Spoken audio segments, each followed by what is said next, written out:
Vamos ler em Marcos 3, 13 a seguir. E tendo subido ao monte, chamou a si os que ele quis, e vieram a ele. E nomeou 12 para que estivesse com ele e os mandasse a pregar. E para que tivessem poder de curar enfermidades e expulsar os demônios. Amém?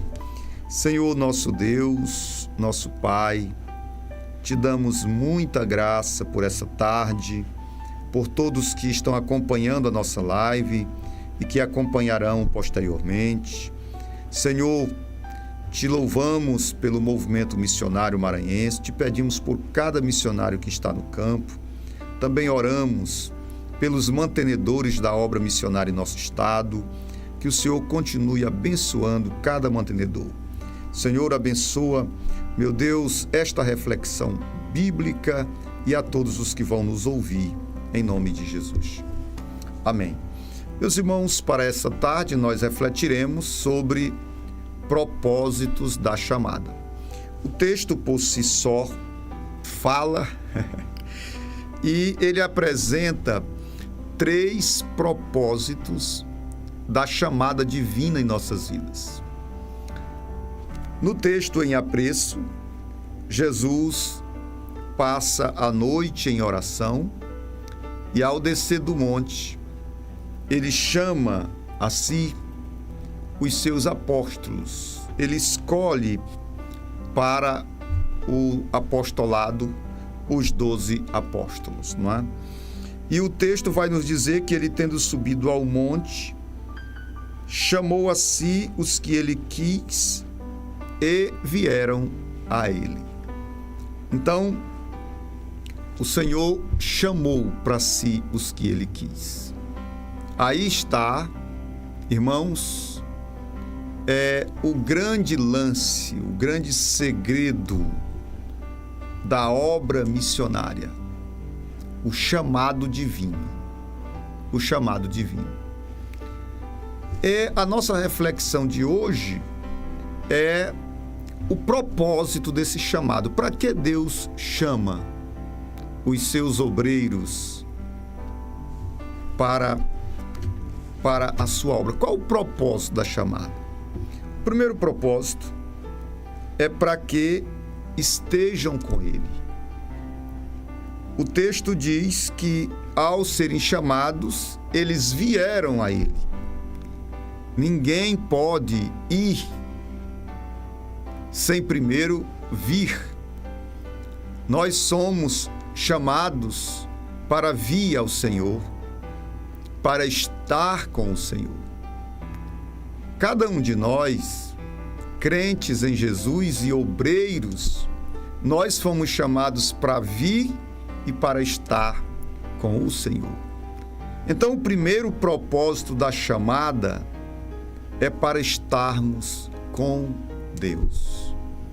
O homem de Deus, o missionário, o obreiro, ele não poderá ter sucesso no seu ministério se ele não estiver constantemente com o Senhor. A obra ministerial requer de nós tempo com Deus, relacionamento com Deus. Há um ditado popular que diz: quer conhecer alguém, coma um pacote de sal com ele. Ou seja, conviva com ele. E no sentido espiritual é a mesma coisa. Eu tenho dito que o nosso ministério não irá além da nossa vida espiritual.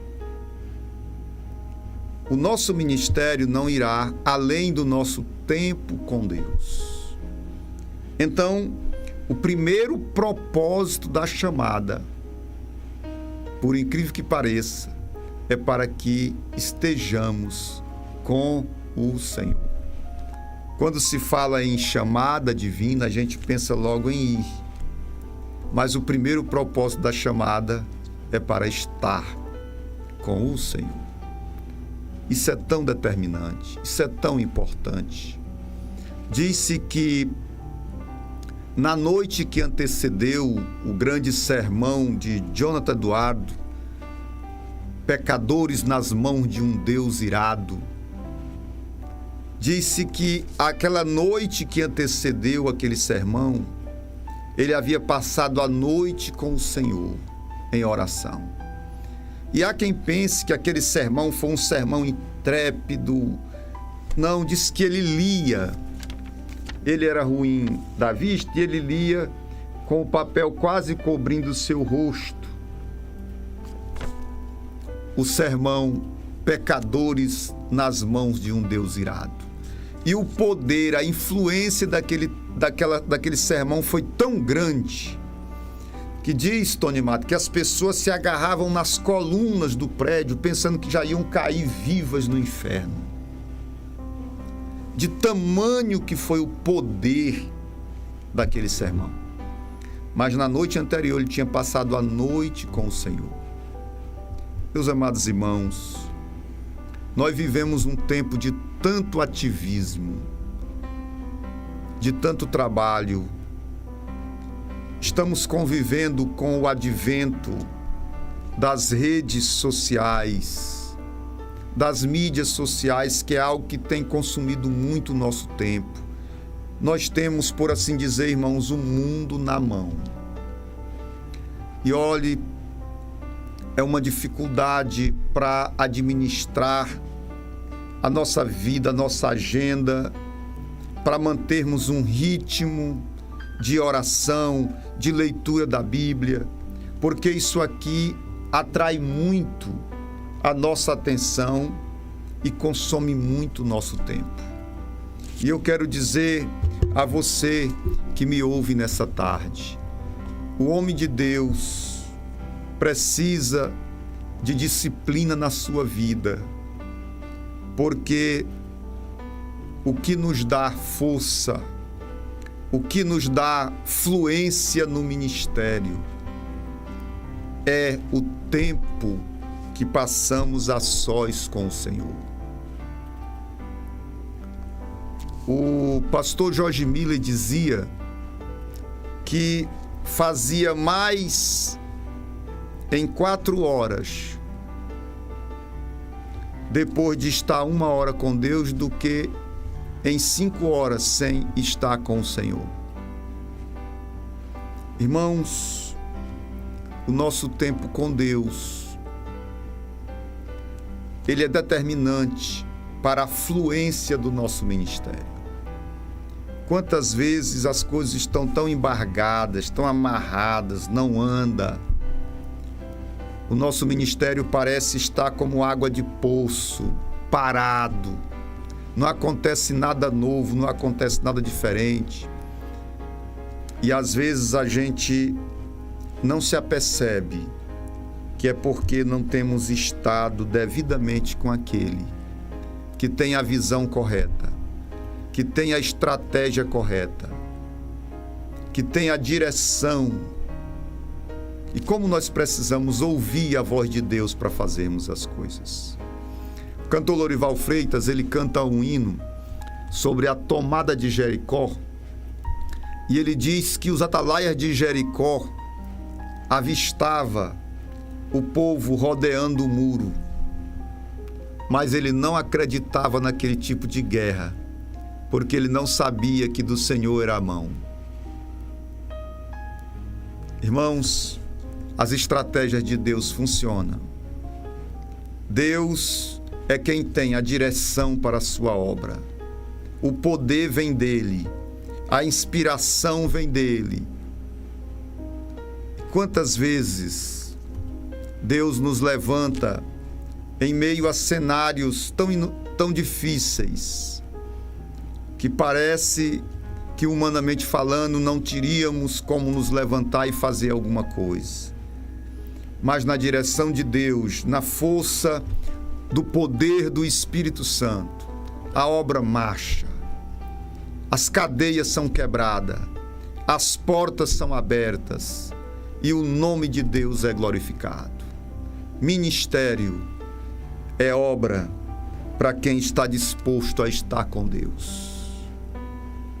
Antes de estar com os homens, nós precisamos estar com o Senhor. E eu me atrevo a dizer esta tarde que as frustrações, os ministérios parados, os ministérios sem resultados, é reflexo de uma vida fora do altar de Deus.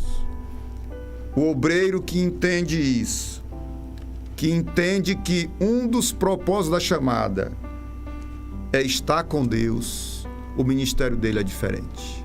E o texto diz: e nomeou 12 para que estivesse com ele. Aqui é o segredo do poder, é estar com ele. Meu querido irmão, como está o seu tempo com Deus? Quanto tempo você tem passado com o Senhor? Que Deus nos abençoe e que nós possamos nos voltar e atentar para o texto sagrado, para os propósitos da nossa chamada. E o primeiro dele desta tarde é: fomos chamados para estar com Deus.